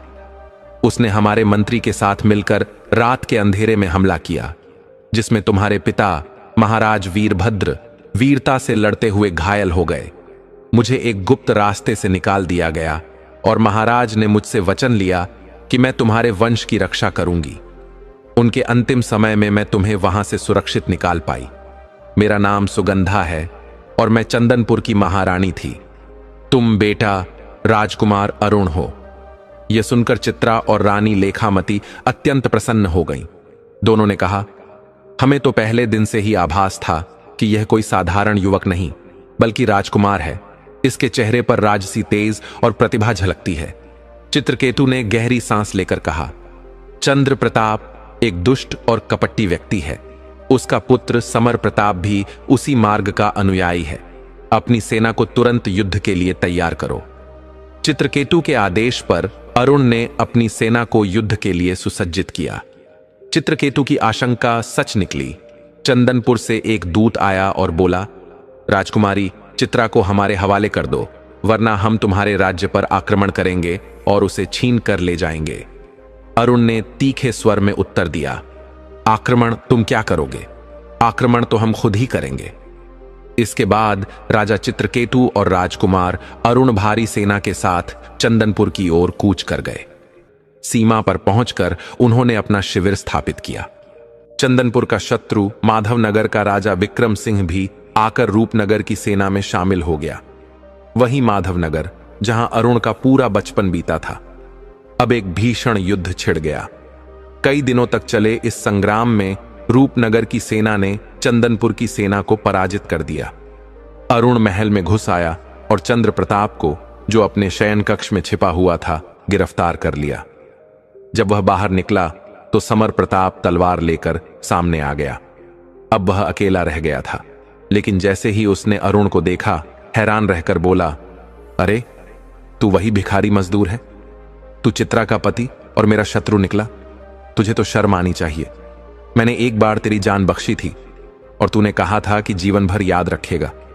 अब देख, मेरी दी हुई जिंदगी पर फल फूल रहा है। ऐसा बदला चुकाना तेरे बस की बात नहीं। अरुण ने गहरी सांस ली और तीव्र स्वर में बोला, सुन, मैं मजदूर नहीं हूं। मैं इस राज्य का असली राजकुमार हूं, जिसका राज्य तेरे पिता ने छल कपट से छीन लिया था। जाकर अपने बाप से पूछ, क्या मैं आज तुझे जीवन दान दे सकता हूं? समर प्रताप तलवार लहराते हुए बोला, मैं तुझे बख्श दूंगा। अरुण मुस्कुराकर बोला, तू मुझे क्या बख्शेगा? तू खुद अपनी जान की भीख मांगेगा। उन दोनों के बीच भयंकर युद्ध शुरू हो गया। जल्दी ही अरुण ने समर प्रताप की तलवार तोड़ डाली। समर प्रताप निहत्था रह गया। उसने अपनी टूटी तलवार फेंक दी। अब दोनों में मल्लयुद्ध शुरू हो गया और अरुण ने शीघ्र ही समर प्रताप को पछाड़ दिया। समर प्रताप को भी बंदी बना लिया गया। जब चंद्र प्रताप ने देखा कि उसका पुत्र समर प्रताप भी कैद हो गया है, तो उसने अरुण से कहा, मैं तुम्हें एक ऐसी बात बताना चाहता हूं जिससे तुम्हारा मन प्रसन्न हो जाएगा। मेरे और मेरे बेटे का जीवन बख्श दो। तुम्हारे पिता जीवित हैं और इसी जेलखाने में कैद हैं। यह सुनकर अरुण का हृदय आनंद से भर गया।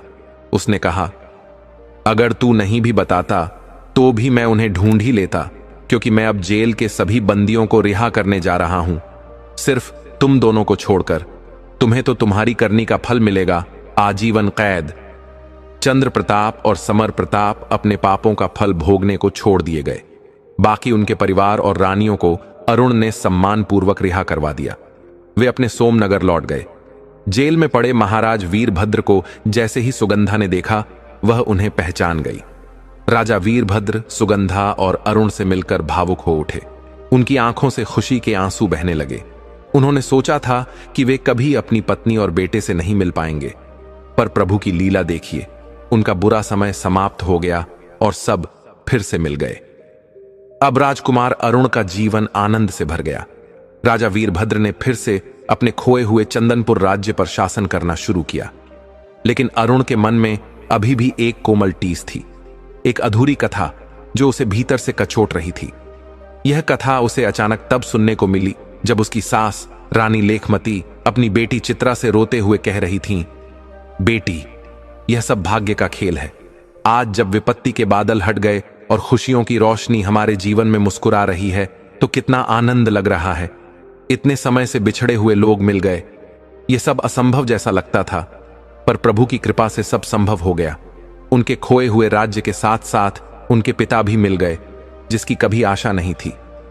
काश भगवान मुझ पर भी ऐसी ही दया कर देते, तो मेरी दुखियारी आत्मा को भी शांति मिलती। बेटी, मेरे मन को संतोष नहीं मिला। मैं अपने बेटे पराग के लिए हमेशा रोती रही हूं। काश मेरा बेटा भी मुझे मिल जाता तो कितना अच्छा होता। चित्रा ने कोमल स्वर में कहा, मां, जो चीज होनी नहीं है उसके लिए रो रोकर अपने दिल को क्यों दुखी करती हो? अगर पिताजी ने यह सुना तो वे भी दुखी हो जाएंगे। क्या मुझे दुख नहीं होता? जब मैं अपने भाई को याद करती हूं तो मेरी आंखों से भी आंसू बह निकलते हैं, लेकिन इसके अलावा मैं कर ही क्या सकती हूं? अचानक वहां खड़े अरुण ने यह सब सुन लिया। मां बेटी चुप हो गईं, लेकिन अरुण के मन में उत्सुकता भर गई। उसने जिद करके जब पूछा तो रानी लेखमती ने धीमे स्वर में बताया कि राजकुमारी चित्रा से 2 साल बड़ा उसका एक भाई था। राजकुमारी के पिता महाराज चित्रकेतु शिकार खेलने जाया करते थे। जब वे लौट कर आते तो अपने शिकार की विचित्र कहानियां सुनाते, जिन्हें पराग बड़े चाव से सुनता था। कभी कभी वह आग्रह करता कि वह भी उनके साथ चले, लेकिन महाराज कहते, तुम अभी छोटे हो बेटा, अभी नहीं। पर एक दिन उसने बहुत जिद की और आखिरकार महाराज को झुकना पड़ा। वह उनके साथ शिकार पर चला गया। जंगल में जगह जगह पशु पक्षी देखकर और पूरे जंगल में घूमकर वह अत्यंत आनंदित हुआ। इसके बाद जब भी पराग का मन करता, वह जिद करता और शिकार पर निकल जाता। एक दिन जब पड़ोसी राज्य के राजा ने तुम्हारे पिताजी को सहायता के लिए बुलाया, तो वे अपनी सेना लेकर निकल पड़े। उस समय तक पराग जवान हो चुका था, उसमें जोश था और वह अपनी जिद के आगे किसी की सुनता नहीं था। उसने अपने हमुम्र मंत्री के बेटे कृपाल को साथ लिया और शिकार के लिए जंगल में निकल गया। मैंने उसे बहुत समझाया, बहुत रोका, लेकिन वह नहीं माना। उस दिन के बाद वह वहां से गायब हो गया, फिर कभी वापस नहीं लौटा। कृपाल भी नहीं लौटा। हमने उन्हें बहुत खोजा। महाराज ने अपने सैनिकों और गुप्तचरों को लगाया, पर कहीं से कोई पता नहीं मिला। तब से महाराज भी भीतर ही भीतर दुखी रहते हैं। यह कथा सुनकर अरुण का हृदय भारी हो गया। उसने सोचा, मेरा राज्य चंदनपुर है और इन्होंने मुझे सौंप दिया है, लेकिन यहां का असली हकदार तो पराग है। मैं इस राज्य का राजा कैसे रह सकता हूं? मुझे उसे खोज निकालना चाहिए, ताकि मैं अपने माता पिता समान सास ससुर को उनका बेटा लौटा सकूं, जिससे उनके हृदय को शांति मिल सके और उनका असली उत्तराधिकारी भी मिल जाए। लेकिन अरुण ने यह बात किसी से नहीं कही, न ही कोई आश्वासन दिया। वह चुपचाप वहां से चला गया और अपने मन में एक नया संकल्प ले लिया, पराग को खोजने का। एक दिन अरुण ने राजा चित्रकेतु से कहा, पिताजी, आपने तो यहां के जंगलों में बहुत बार शिकार किया है, क्या एक दिन मुझे भी शिकार के लिए ले चलेंगे? राजा चित्रकेतु ने उदासी से कहा, बेटा, अब मेरे मन में न तो राजपाट का मोह रह गया है, न ही शिकार का आकर्षण। मैंने अपने भीतर वैराग्य पैदा कर लिया है, इसीलिए तो मैंने राज्य तुम्हें सौंप दिया, वरना मैं स्वयं ही राजा बनकर बैठा रहता। लेकिन अरुण के बार बार आग्रह करने पर राजा चित्रकेतु ने आखिरकार कहा, ठीक है, चलो तुम्हें वह स्थान दिखा देता हूं जहां मैं शिकार खेला करता था। राजा तैयार हो गए, पर उनके मन में अपने खोए हुए बेटे पराग की स्मृतियां उमड़ने लगीं। उन्होंने मंत्री कृपानिधान को आदेश दिया, 100 सैनिकों और दलबल को तैयार करो, हम शिकार पर जाएंगे। राजा की यह आज्ञा सुनकर महल में एक खुशी की लहर दौड़ पड़ी। सभी जानते थे कि राजा अब तक कितना दुखी रहते थे। मंत्री कृपानिधान भी अपने बेटे कृपाल को खोकर दुखी थे। राजा की आज्ञा का पालन करते हुए एक बड़ा दल तैयार किया गया और वे सब एक नए सफर पर निकल पड़े। अरुण को जानवरों का शिकार करना बिल्कुल पसंद नहीं था, लेकिन उसने सुना था कि राजाओं का यह कर्तव्य होता है जिसे निभाना पड़ता है। फिर भी वह शिकार की जगहों को बड़े ध्यान से देखता और याद रखता कि कौन सी जगह कैसी है। उनकी टोली आगे बढ़ती रही, जहां भी वे पहुंचते पड़ाव डाल देते। अरुण घोड़े पर सवार होकर जंगल के कोने कोने में घूमता, लेकिन कोई खतरनाक जानवर उस पर हमला नहीं करता था, क्योंकि उसके तरकश में तीर हर पल तैयार रहते थे। हर जगह वह खुद जाकर आसपास के गांवों और कबीलों में पूछताछ करता, शायद कोई घटना घटी हो जिससे उसे कोई सुराग मिल सके। आखिरकार उसने उत्तर दिशा में उस आखिरी जंगल का रुख किया जो नंदनवन के नाम से प्रसिद्ध था। उसने सुना था कि यह जंगल बड़ा रहस्यमयी है। राजा चित्रकेतु ने उसे वहां जाने से मना किया था और कहा था, अब तक जितने इलाके देखे गए वे काफी हैं। कुछ लोग कहते थे वहां गंधर्व आते हैं, कुछ कहते थे वह जादूगरों का स्थान है। अरुण ने राजा की बात मान ली थी और अपना दल वापस रूपनगर ले आया। राजा चित्रकेतु को सुरक्षित महल में पहुंचाकर रात के समय चुपचाप अरुण ने अपना घोड़ा तैयार किया और अकेले ही निकल पड़ा। उसके मन में एक बेचैनी थी, आखिर इस जंगल में कौन से रहस्य छिपे हुए हैं। उसे गहरा विश्वास था कि पराग और कृपाल का सुराग उसी नंदनवन से मिलेगा। रात भर अरुण अपने घोड़े को दौड़ाता रहा और आखिरकार नंदनवन पहुंच गया। उसने वहां पहुंचते ही अपने इष्ट देव का स्मरण किया और अपनी उंगली में पहनी हुई चमत्कारी अंगूठी की ओर देखा। लेकिन तभी उसे नागराज की वह चेतावनी याद आ गई, जिसमें उन्होंने कहा था, इस अंगूठी का दुरुपयोग मत करना, इसका उपयोग केवल संकट के समय या दूसरों की भलाई के लिए करना।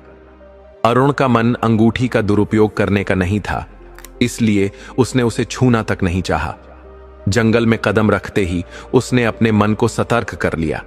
चारों ओर अजीब अजीब आवाजें गूंज रही थीं, जो किसी भी खतरे का संकेत हो सकती थीं। तभी अचानक एक सिंह की भयंकर दहाड़ सुनाई दी, जिससे अरुण चौंक गया। दहाड़ इस बार उसके बहुत करीब से आई। उसने देखा कि एक भयंकर सिंह उसकी ओर झपटता चला आ रहा है। अरुण ने तुरंत अपनी कमान से तीर निकाला और सिंह की ओर छोड़ दिया। तीर सीधा सिंह के मुंह में जा लगा, लेकिन सिंह मरा नहीं, बल्कि अरुण की आंखों के सामने ही वह सिंह अपना रूप बदलने लगा। देखते ही देखते वह एक सुंदर हिरण में बदल गया और वहां से भाग खड़ा हुआ। अरुण ने घोड़ा बढ़ाया और उसके पीछे दौड़ पड़ा। फिर उसने दोबारा तीर निकाला और भागते हुए हिरण पर निशाना साधा। लेकिन आश्चर्य की बात यह थी कि जैसे ही तीर छोड़ा, हिरण गायब हो गया और उसकी जगह एक सन्यासी युवक प्रकट हो गया, जो मंद मंद मुस्कुरा रहा था। अरुण यह देखकर चौंक गया कि उसने अनजाने में किसी मनुष्य पर हमला कर दिया। सन्यासी के हाथ में कमंडल था और वह मंत्र मुग्ध करने वाली चाल से आगे बढ़ रहा था। उसने अरुण की ओर देखा और उसकी आंखों का ऐसा तेज था कि अरुण खुद को उसके सम्मोहन में खींचता हुआ महसूस करने लगा। अब अरुण घोड़े से उतरकर मानो उसकी गिरफ्त में धीमे धीमे उसके पीछे चलने लगा। चलते चलते वे एक बड़े पेड़ के पास पहुंचे, जिसकी जड़ों के पास एक गुफा जैसी आकृति बनी हुई थी। उस गुफा के ऊपर झाड़ियां फैली थीं। अरुण ने उन झाड़ियों को हटाया और भीतर दाखिल हो गया। गुफा में घुसते ही वह एक विशाल दरवाजे के सामने पहुंचा। अरुण अपने घोड़े समेत दरवाजे के भीतर गया और वहां जो उसने देखा, उससे उसकी आंखें अचंभित रह गईं। बाहर से वह जगह एक साधारण पेड़ की तरह लगती थी, लेकिन भीतर एक अद्भुत और रहस्यमयी दुनिया बस रही थी। वह चौड़े रास्ते पर घोड़े को लेकर आगे बढ़ता रहा। उसने देखा कि आगे एक अस्तबल था, जहां उसने अपने घोड़े को बांध दिया। फिर वह उस सन्यासी के पीछे पीछे चलने लगा, जैसे कोई सेवक अपने स्वामी का आदेश मानता है। आगे उसने देखा कि कई महल खड़े थे, जिनमें से एक बड़ा महल सबसे प्रमुख था। महल के द्वार पर संतरी तैनात थे। वे महल के भीतर चले गए और अरुण भी उनके पीछे हो लिया। महल के अंदर एक विशाल कक्ष था, जहां कई लोग पहले से बैठे थे। अरुण को देखते ही वे सब लोग माथा पकड़ने लगे और अपनी छाती पीटने लगे, मानो कोई शोक मना रहे हों। तभी अरुण ने देखा कि वह सन्यासी, जिसे उसने पहले देखा था, अब एक भयानक शक्ल वाले, क्रूप और डरावने व्यक्ति में बदल चुका था। वह जोर जोर से हंसने लगा और बोला, आज तो बड़ा ही शुभ दिन है। तू मेरे जाल में फंस गया। तुझे पता नहीं तूने मेरा कितना बड़ा भला किया है। अब मेरे अधूरे काम को पूरा करने के लिए तू आ गया है। अरुण ने साहस बटोर कर पूछा, कौन सा अधूरा काम? वह भयानक व्यक्ति बोला, मैं एक महायज्ञ कर रहा हूं, जो तांत्रिक क्रिया का हिस्सा है। मेरा नाम कापालिक है। मेरे पास कई प्रकार की शक्तियां हैं। मैं राजाओं को हराकर चक्रवर्ती सम्राट बनना चाहता हूं और सारे राजाओं को अपने वश में करना चाहता हूं। लेकिन इसमें सबसे बड़ी बाधा है गंधर्व नगर का राजा। वह हर बार मुझे परास्त कर देता है। अरुण ने धीरे से पूछा, गंधर्व नगर के राजा से तुम्हारा क्या मतलब है? उस भयानक व्यक्ति ने उत्तर दिया, मतलब बहुत गहरा है। तुम्हें पता है, तुम्हारी पत्नी चित्रा असल में गंधर्व राज की पूर्व जन्म की बेटी थी, एक राजकुमारी। उसे शापवश एक जन्म के लिए मनुष्य का जीवन जीने का दंड मिला था। उसने अपने पिता की इच्छा के विरुद्ध एक गंधर्व से विवाह किया था और उसी के परिणाम स्वरूप उसे यह दंड भोगना पड़ा। और जानते हो, उस गंधर्व का नया जन्म किस रूप में हुआ? वह तुम हो। अब जब तुम दोनों ने अपना दंड पूरा कर लिया है, तो गंधर्व राज को तुम्हें स्वीकार करना ही पड़ेगा।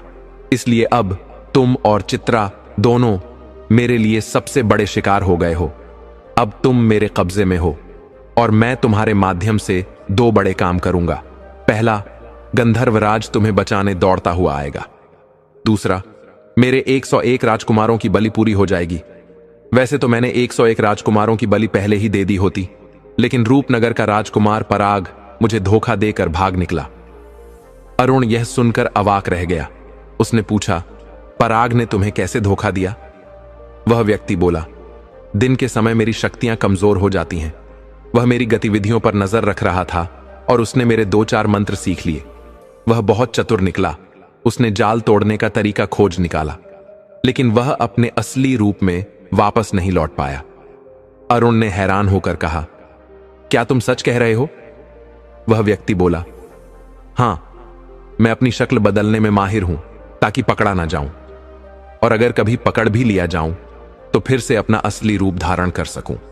मैंने यहां एक राजकुमारी को भी बंदी बनाकर रखा था, जिसे मैं अपनी रानी बनाना चाहता था, लेकिन वह दुष्ट पराग उसे भी लेकर भाग गया। पर कोई बात नहीं, वह अब भी मेरी जादुई गिरफ्त में है। यहां चारों ओर मेरे जादू का ऐसा जाल फैला है, जिसे तोड़कर कोई बाहर निकलने की कोशिश करेगा तो पछताएगा। आज रात मेरा महायज्ञ पूरा हो जाएगा। उसके बाद कापालिक जोर जोर से हंसता हुआ अहंकार में डूबकर बाहर चला गया। उसने चारों ओर नजर दौड़ाई। उसके जाने के बाद अरुण ने वहां बैठे लोगों से बातचीत शुरू की। उसने पूछा, तुम सब कौन हो?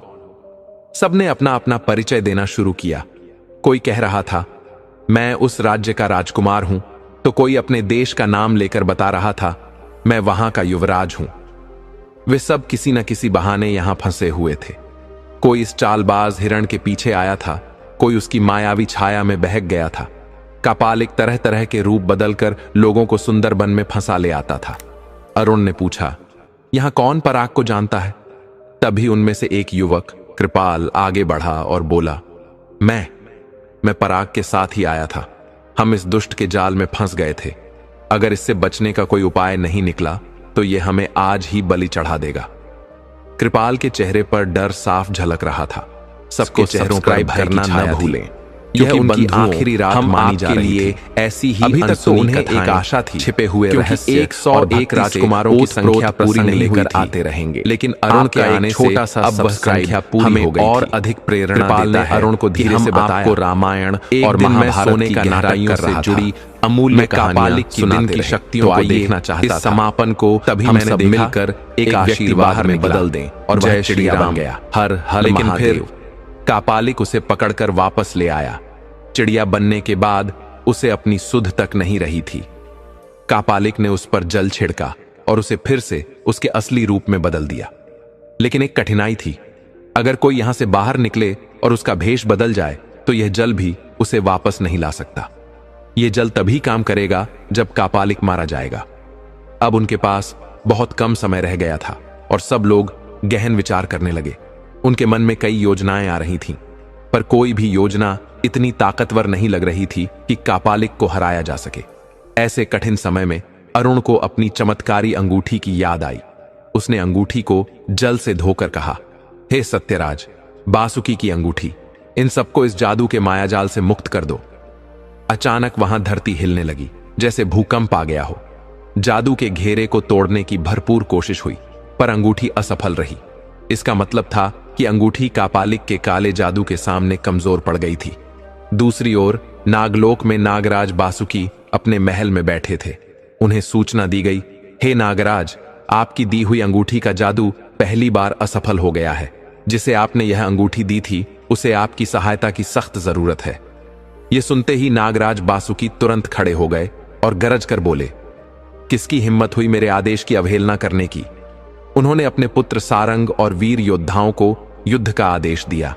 अंगूठी के संकेत पर वे सभी जादुई नगरी में तेजी से पहुंचे और चारों ओर से घेरा डाल दिया। अब अंगूठी फिर से नागराज के पास आ गई थी और महल के बाहर वह अपनी पूरी शक्ति से काम करने लगी। तभी कापालिक अपनी आवश्यक सामग्री लेकर वहां पहुंचा। उसने नागराज को देखा और व्यंग्य से हंसते हुए बोला, तेरे आने से तो मेरी विजय पक्की हो गई। देखना, तुझे मदद करना तो दूर, खुद को बचाना भी मुश्किल हो जाएगा। इसके बाद नागराज और कापालिक के बीच भीषण युद्ध छिड़ गया।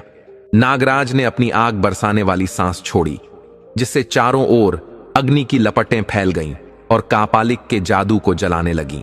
कापालिक ने अपनी मायावी शक्तियों से पानी की बौछार छोड़ी, जिससे आग बुझने लगी। नागराज ने गुस्से में आकर एक और भयंकर वार किया, जिससे सैकड़ों जहरीले बगुले हवा में उड़ने लगे और कापालिक की जादुई तरंगों को काटने लगे। यह देख कापालिक क्रोध से कांप उठा। उसने अपनी शक्तियों से सशस्त्र सैनिकों की विशाल सेना तैयार कर दी, जो भयानक हथियारों से लैस थी। नागराज, सारंग और उनके वीर सैनिकों ने अपनी सारी ताकत इकट्ठा की और जहरीला लाल जहर बगुलों के माध्यम से हवा में छोड़ दिया। वह बगुले हवा में उड़ते हुए कापालिक की सेना पर टूट पड़े और पलक झपकते ही सारे सैनिक जहर की चपेट में आकर गिर पड़े। खुद कापालिक भी इस जहर के असर से बेहोश होने लगा। उसने अपनी संजीवनी शक्ति का उपयोग किया, जिससे उसकी शक्तियां दोगुनी हो जाती थीं। लेकिन इस बार संजीवनी शक्ति का असर नहीं हुआ और उसकी जीवन शक्ति तेजी से क्षीण होती गई। वह महसूस कर रहा था कि अब वह एक साधारण मानव की तरह कमजोर हो गया है। जैसे ही कापालिक की ताकत कम होने लगी, नागराज ने सबको बाहर निकलने का आदेश दिया। सभी राजकुमार तेजी से बाहर दौड़े, लेकिन बाहर निकलते ही वे सब हिरण में बदल गए। कापालिक का जादू अब भी टूटा नहीं था और नागराज को इसकी जानकारी नहीं थी। अरुण को इस बात का पहले से अंदेशा था, लेकिन उसकी चेतावनी को किसी ने नहीं सुना, क्योंकि सब अपनी जान बचाने में व्यस्त थे। अब अरुण हताश हो गया। उसे लगा उसकी सारी मेहनत व्यर्थ हो गई। बाहर आए राजकुमारों को उनके असली रूप में लाना अब बहुत मुश्किल लग रहा था। अरुण महल के दरवाजे पर दौड़ता हुआ पहुंचा और जोर से चिल्लाया, कोई भी जंगल में मत बिखरो, सभी लोग इकट्ठे रहो, मैं कुछ करता हूं। नागराज और कापालिक ने भी उसकी आवाज सुनी, लेकिन कापालिक अब दो तरफ से कमजोर हो चुका था। अगर वह इन हिरणों को पकड़ने की कोशिश करता तो नागराज उस पर भारी पड़ता। नागराज ने भी अरुण की चेतावनी सुनी और हिरणों से कहा, तुम सभी एक जगह इकट्ठे रहो, तुम्हें तुम्हारे असली रूप में वापस लाने का पूरा प्रयास किया जाएगा। हालांकि अब वे राजकुमार हिरण बन चुके थे। लेकिन वे अरुण की बात समझ सकते थे और सब एक जगह खड़े होकर अरुण की ओर देखने लगे। अरुण और सब ने मिलकर सलाह की और तय किया कि वे युद्ध स्थल से दूर किसी सुरक्षित जगह छिप जाएंगे। वे बाहर नहीं निकले क्योंकि सब जानते थे अगर वे बाहर निकले तो किसी और जानवर में बदल जाएंगे और फिर कुछ नहीं कर पाएंगे। अरुण हाथ में जल का कलश लिए खड़ा था, इस उम्मीद में कि जैसे ही कापालिक का जादू टूटे वह तुरंत उस जल को हिरणों पर छिड़क सके। नागराज बासुकी भी समझ चुके थे कि कापालिक को हराना ही सबसे जरूरी है। नागराज ने देखा कि कापालिक मरते मरते भी अपनी संजीवनी शक्ति से जीवित हो रहा है। तब नागराज ने अपनी योग शक्ति का उपयोग किया। योग शक्ति से अदृश्य किरणों का जाल कापालिक के गले में लिपट गया और उसकी प्राणवायु को सोखने लगा। कापालिक दम घुटने से तड़पने लगा। उसकी सारी मायावी शक्तियां धीरे धीरे क्षीण होने लगीं। पहले से ही थकी हुई उसकी शक्ति इस भीषण युद्ध के बाद और टूटने लगी। अंततः कापालिक धरती पर गिर पड़ा, मृत। जैसे ही वह मरा, वहां के सारे महल और मायावी चीजें एक झटके में गायब हो गईं। चारों ओर बस पेड़ों का जंगल रह गया और अरुण के हाथ में वही जल का कलश था। सबने मिलकर नागराज को धन्यवाद दिया। हे नागराज, आपने संकट के समय हमारी रक्षा की। नागराज ने नम्र स्वर में उत्तर दिया, तुम सबने भी हमारे इकलौते पुत्र सारंग की रक्षा की थी। हम नाग उपकार भूलते नहीं। नागराज ने वह अंगूठी फिर से अरुण को सौंप दी और कहा, हे वीर, तुम्हारी ईमानदारी और सेवा भावना ने हमारा दिल जीत लिया। इस अंगूठी का प्रयोग सदा परोपकार के लिए करना, तभी यह असरकारी रहेगी। नागराज अपने सैनिकों और पुत्र सारंग के साथ वहां से लौट गए। अब अरुण ने हिरणों को ढूंढना शुरू किया। थोड़ी देर में वह उन्हें झुरमुट में पा गया। उसने उन पर कलश का जल छिड़क दिया और एक एक करके सभी धुएं के बादलों में गिरकर अपने असली स्वरूप में लौट आए। सब राजकुमारों ने अरुण की जय जयकार की और अपने अपने राज्यों को लौट गए।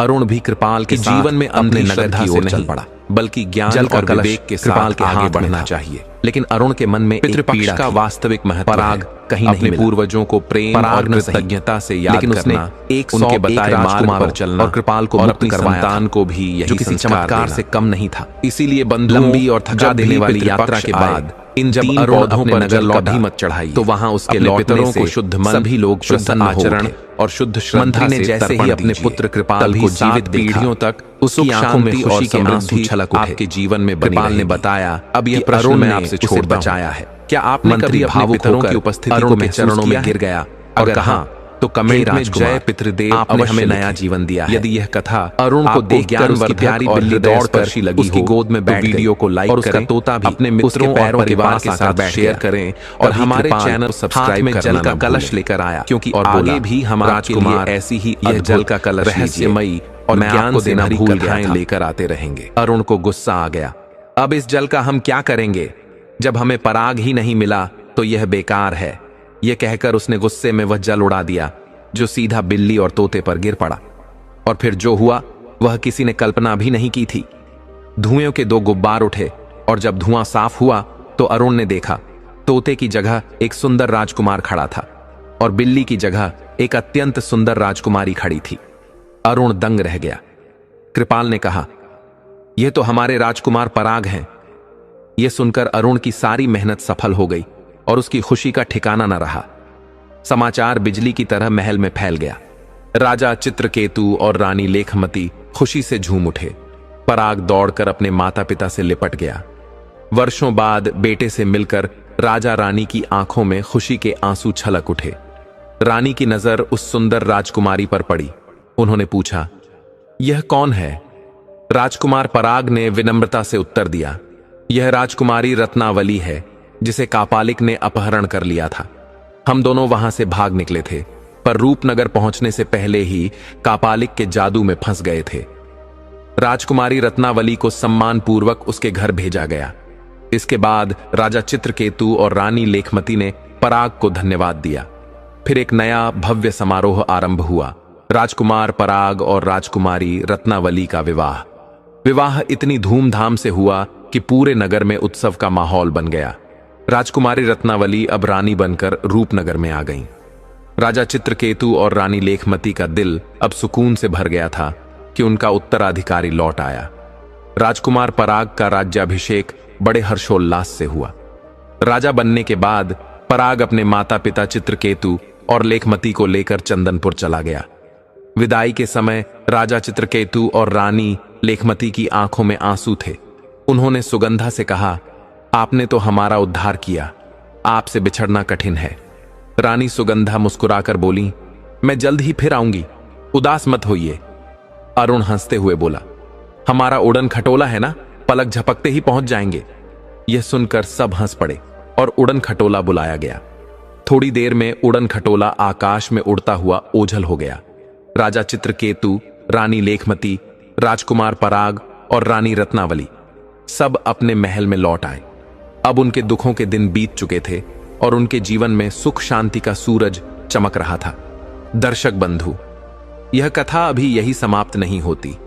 अब हम जानेंगे कि मां दुर्गा की यह पितृपक्ष की कथा सुन लेने वाला व्यक्ति कभी दुखी नहीं रहता और कभी गरीब भी नहीं रहता। बंधुओं, पितृपक्ष का समय वर्ष का सबसे पवित्र काल माना जाता है।